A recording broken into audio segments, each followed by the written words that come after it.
5, 4, 3, 2, 1. Hello, my Richies, and welcome back to another episode of the Sunday Strategy Sessions here on the Make Life Rich Movement podcast. My name is Sarah, I'm your host, and in today's episode, we're talking about networking and mainly creating networking events. I moved back to the town that I grew up in 3 years ago after living in Philadelphia for 18 years, and networking has been at the forefront of my mind for quite some time. And recently, I partnered with another business owner in the area, and we are hosting a networking event coming up in October on the 2nd. This event is being utilized to highlight this new space that this particular entrepreneur has created, and that is for other use and renting by other entrepreneurs. And we want to highlight ways in which you can use the space. So we're both looking to, one, get in front of entrepreneurs. Two, we're trying to create a community of others that we can, be able to speak with, interact with, network with. But it's also really cool because with others discovering the space and enjoying it and then renting it and then having their own events that we get to attend, we're just continually building out a community of like-minded individuals. I can say that I have had extremely high budgets for networking events, and I've had no budgets for networking events. And over 18 years of doing PR and marketing and community building and sales in Philadelphia, I can assure you that the best events can be just as impactful as the most expensive, and oftentimes they're more impactful than the expensive events. And that is because it comes all the way down to the interaction with the individuals that are there. What kind of vibe are you setting?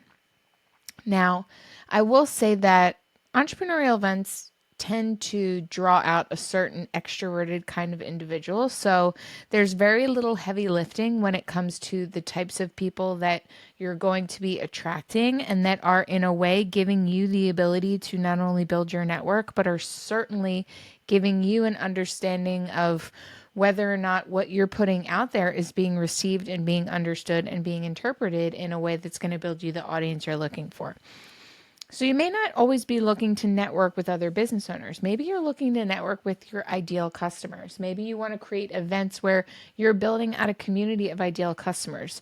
The same thing would apply. You just want to get a bunch of individuals together to just exchange and talk and, find a common thread. Those moments where people piece together something that sticks with them and then they remember that it happened at your event is really great social confirmation for you and your business that whatever you're providing to these customers or to other business owners is something that they'll be able to come to rely on in the future.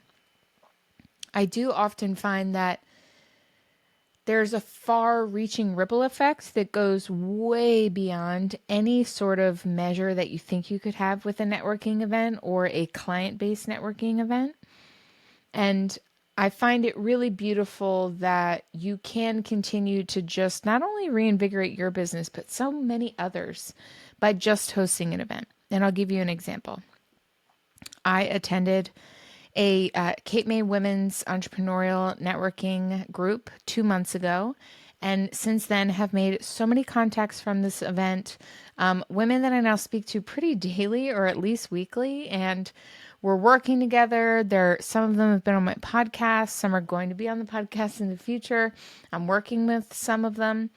And, it's just been a butterfly effect that has just continued on and on and on. Me being able to help people that they know, them being able to refer someone to me for something I've been looking to learn more about.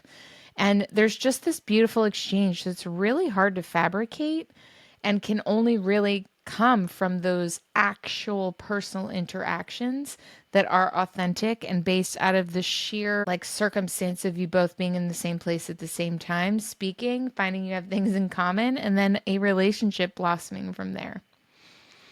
Some things I would say that are to be mindful of when planning an event, especially in a small town, is that it may take a few weeks of really, really putting it out there to let people know that your event is happening.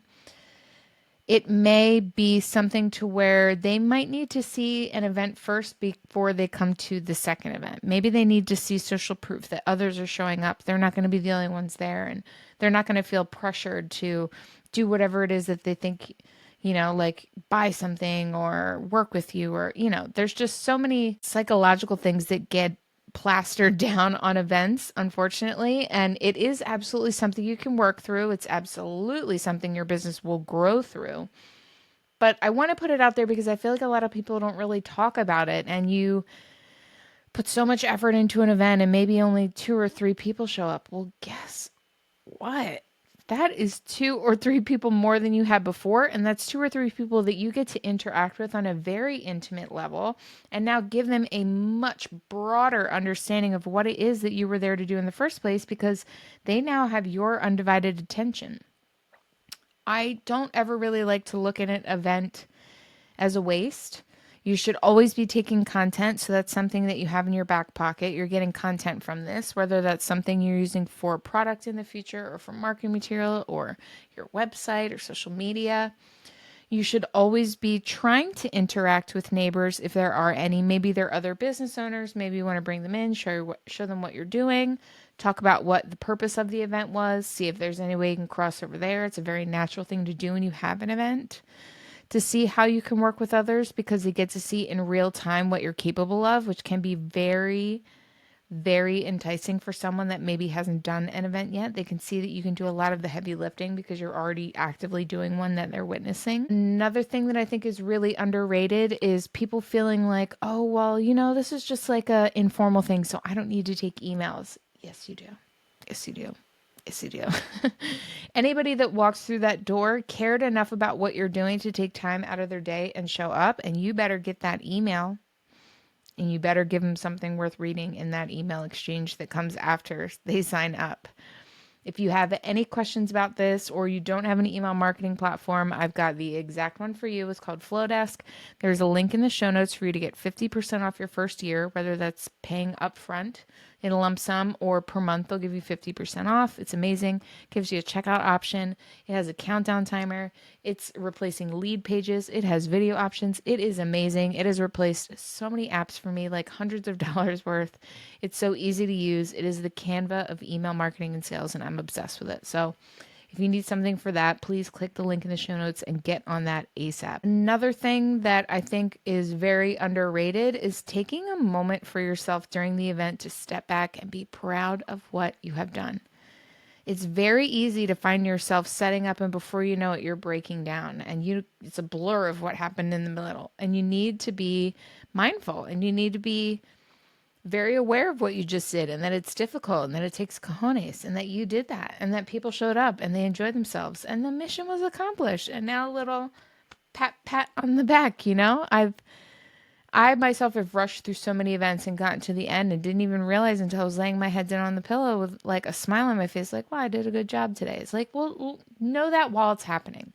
I give you permission to know that while it's happening. I don't want to keep you too much longer. I want this to be very short and sweet, and I want you to really consider ways in which you could create some type of event, whether it's for your customers or for other business owners that you would like to network with.